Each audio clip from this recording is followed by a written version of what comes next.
So you want a quick start guide on how to survive sleep paralysis. You want the tips and tricks. Well, not the guy. I'm not the guy to do that. I'm just here to tell you that sleep paralysis is a very real thing. And that it's not just made up inside of your head. There's a reason that throughout history, famous painters and artists, philosophers and people have tried to understand the phenomena that is sleep paralysis. All you gotta know, baby, is you're gonna wake up. You're gonna be okay, no matter what's happening to you. No matter what Terrorist Beastie is telling you, whether it's good or bad, you're gonna snap right out of it. And you're gonna be A-okay. Alright, so don't you worry about a thing. Today we're not operating under the notion of psychology. We're going beyond the realm of psychology. Where you guys always wanted to go with me, alright? Chakras. All you need to know about them, alright? So today, on our adventure into sleep paralysis world, we gotta get out our dichotomous key. I got mine right here. Alright, boys and girls, alright, ladies, gentlemen. Today we're gonna be discussing 3 very highly detailed sleep paralysis events. If it happens to you, you're a lucky shark, alright? Not many people do get all 3 sleep paralysis events. And maybe there's a 4th or a 5th that you know about that we don't have on the key. Alright, so the first event is called the dead ringer event. Not too many people get dead ringer events, but it has been the most common one in my experience, alright? So dead ringer event, alright? You wake up in the dead of night, boom, you can't move. And then what happens? A creeping noise starts increasing in volume in your ears. It gets louder and louder. What do? You're gonna say something? You can't. You feel helpless, powerless to the noise. It consumes you. And then you wake up. Did it happen? Did it not happen? It's up to you to figure out what did or did not happen. But for me, both times I've resigned to the idea that it did happen. So we're gonna consider this a dead ringer event on the dichotomous key. Dead ringer event, I've had one just normal laying down, rising in my ears. I've had another one where somehow my headphones were put onto my ears and my music was at full volume. And that one was a little weirder. Next one, we got the malevolent whisper event next, alright? Second one, this is the spooky one everyone talks about. I'm gonna lump in a couple of different events, alright? So malevolent whisper includes the whispering, the garbled whisper that may occur that when an entity is looming over you, or you feel the presence of another entity in the environment, right? Now, this is where we get into Terrorist Beastie territory, alright? This is where the dark ghosty unveils itself. Malevolent whisper event is the spookiest by far. It's when you're paralyzed, as usual. The precursor to every event is a paralyzation. When you can't move and you feel the presence of an entity either on top of you, next to you, or whispering in your ear. I haven't experienced any time where, you know, Terrorist Beastie has put me in any form of physical pain, but it is a form of pain to feel so helpless, right?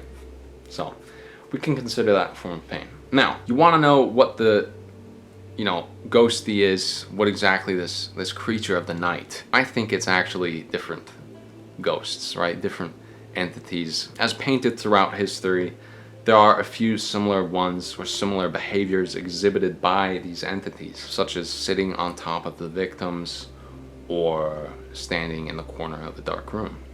But you can almost always feel the presence in a malevolent whisper event. Reassuring whisper event. This one is super rare, but it could be garbled speech.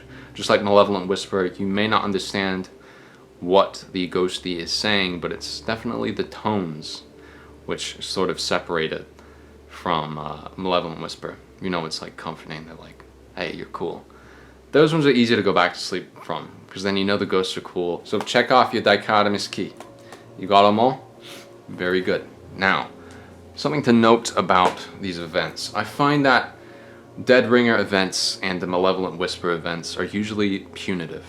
This is a form of punishment, maybe aimed at redirecting you in a certain direction, depending on what they may be. You may be told information. It may not be multiple words strung together in sentences, but you will be told something that informs you of your actions. Ghosts are also tied to people like places.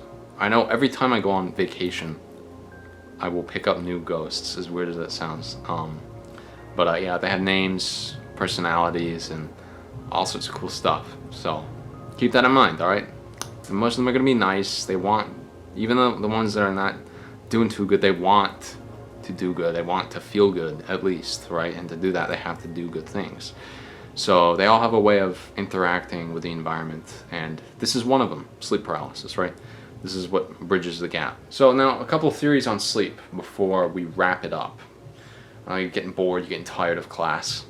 I'm gonna say fucking wait. Listen to these sleep theories, they're bangers, alright? So we got Wendigo theory. Basic statement, alright? The less sleep you have, the more corrupted your mind becomes. You already know this. You already know that when you stop sleeping, you encounter ideas that corrupt the mind, or at least seek to corrupt the mind. You will encounter truths, but not everything you encounter will be a truth, which is why sleep deprivation is, or can be, dangerous, right? So when you do go into states of less sleep and you encounter new ideas, remember that to solve the problems that you encounter, you have to be in baseline reality, which means you need to sleep. You gotta get 8 hours, 12 hours, right? Oh, the full 24, it doesn't matter. But you have to sleep. You have to go back to sleep. No matter what you find out about sleep that's so compelling and messed up, just remember, might not be a truth. I always have these ideas. I've done involuntary sleep experiments where I've kind of lost sleep, the need to sleep. Dude, I'll tell you this, I do know things about things that may or may not be true, which is why I'm not gonna bring them to the camera right now. The stuff I do bring, I'm pretty confident with, but this one I'd rather, even if I am confident with it, I don't want to speak it into existence. But point is, get your full 8 hours, 7. What's like the healthy sleep number these days? 42 hours of sleep. Yeah, half a week. Yeah, great, dude. So now the next and final theory we're gonna talk about is called sleep reduction theory. This is the good one, all right? This is the one we all want. See, you reduce needs in good times. That's what psychologists, Dr. K, he's gonna say you're going manic, dude. You're not eating, you're not sleeping, you're not drinking, but you're still having a good time. You nuts. He may not say that, he wouldn't say nuts. My money is on sleep reduction theory, all right? When people are not suffering as much, right? The species harmonizes. Think Half-Life 2 Vortigaunt. We're all on the same wavelength. Not a hive mind, but we can tap into the same ethereal intelligence, whatever that is. Maybe that's like super advanced evolution. All right, maybe we'll get there in the future, but what I'm trying to say is taking steps now is important. Helping people is important. Being a good person is important. It is gonna help you be in less pain. If we geared, I mean everything, economic problems, political problems, social problems, right? We do it. The domino effect, just knock it all out in our lives. We create something for the next generations that is so beyond compelling. I don't even know if that's real, but it feels real, That is genuinely what I think will happen though. It's like when more people are having good times, there's less reason to sleep, and also less reasons to fear not being asleep. That's how you do it. That's how you evolve people now. It's social issues now.